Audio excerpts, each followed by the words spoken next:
Everyone, welcome back to this channel. In this video, I'm going to show you how to add Electrolytes from effect on a Capcut apps. Now let's get started.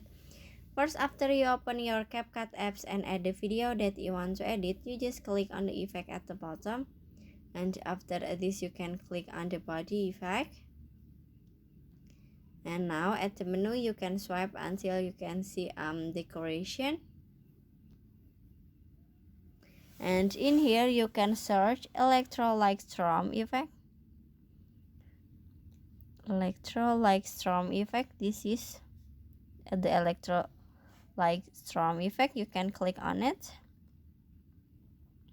And after this you can click check icon in here. Now you can set the effect until now you can adjust the effect, so you can click on the adjust at the bottom. You can adjust for the color and then for the speed. And after this you can click check icon in here. And now you can set the effect until the end of the video. And finish. So that's how to add Electrolytes